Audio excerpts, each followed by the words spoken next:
Bonjour à tous, l'objectif de cette vidéo est de vous parler de Slack, une messagerie dans un contexte DevOps. Alors si on se connecte sur le site de Slack, on peut télécharger notamment, par exemple, le client pour Windows. Une fois installé, voilà, il tourne, il est ici, on va y revenir un petit peu plus tard. Cette messagerie Slack, elle se positionne plutôt vers les entreprises. Donc, contrairement, par exemple, à Facebook Messenger ou à Skype, etc., il y a vraiment un positionnement clé dès le départ vers l'entreprise. Et il y a aussi, au niveau architectural, une très grande ouverture. Alors ça a permis, d'avoir un développement de milliers d'applications gravitant autour de Slack, de façon à apporter des services supplémentaires. Si on se projette dans une utilisation de Slack, dans un contexte DevOps, je vais être développeur, je vais avoir ma team de development et bien évidemment, les applications gravitant autour de Slack qui vont m'intéresser, ça va plutôt être quelque chose comme, GitHub ou Jenkins. Donc, si on regarde ce client Windows, il est ici, on voit qu'on a un workspace qui s'appelle My Little Company Group qui a été créé, parfait, et on voit un channel qui s'appelle DevOps, qui a été créé, dans lequel, bien évidemment, je vais inviter tous les développeurs travaillant dans mon équipe. Une fois que j'ai fait ça, il va falloir que, j'installe ces applications supplémentaires, GitHub et Jenkins, sur Slack. Donc, je vais cliquer sur la petite partie, Apps. Ici, je vais sélectionner GitHub et Jenkins. Vous voyez qu'ils ont déjà été installés.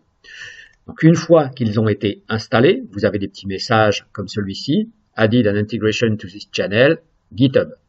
Il va falloir paramétrer. Donc, si je clique sur GitHub, on voit que j'ai fourni directement dans l'interface web, ici, au niveau de Slack, au niveau de mon workspace, j'ai fourni mon authentification avec GitHub. C'est parfait. Si on regarde pour la partie Jenkins, donc j'ai installé ici le plugin Jenkins, je vais avoir toutes les instructions me permettant de m'intégrer parfaitement avec Jenkins. Donc, je vais suivre ici les instructions pour aller dans Jenkins. Première étape au niveau de Jenkins, effectivement, rajouter le plugin Slack. Donc, je vais aller dans Manage Plugin. Et si je regarde ici, il a déjà été installé.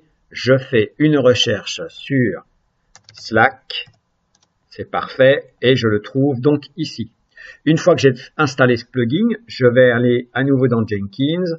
Au niveau de ce qu'on appelle la configuration système, je vais pouvoir ajouter des informations par rapport aux notifications vis-à-vis de Slack.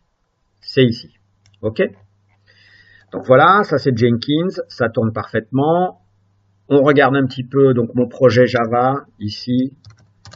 Voilà, j'ai un projet microservice, je viens de faire une modification, je fais un commit and push. Voilà, donc je publie directement sur GitHub. Vous voyez un petit message en bas à droite qui apparaît ici. Vous voyez que j'ai reçu une notification directement. Donc si je regarde au niveau de mon GitHub et que je fais effectivement un refresh, je vois que j'ai eu un commit supplémentaire ce 6 octobre et j'ai reçu une notification instantanée ici au niveau de mon slash. De la même façon, si je retourne au niveau de Jenkins, je prends donc un projet qui s'appelle GetURL DB12C.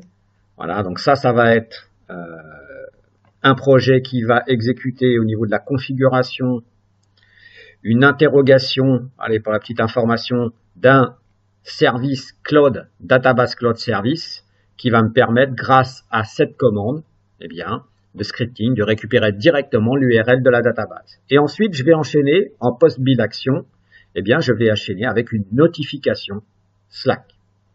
Donc, si je repars sur ce projet, voilà, et je fais bien évidemment un build now, instantanément, vous voyez en bas à droite, j'ai un message comme quoi j'ai starté mon petit pipeline Jenkins et le succès, voilà, c'est terminé. Vous voyez, intégration parfaite ici entre un outil de messagerie, voilà, vraiment très très sympa en termes d'ouverture.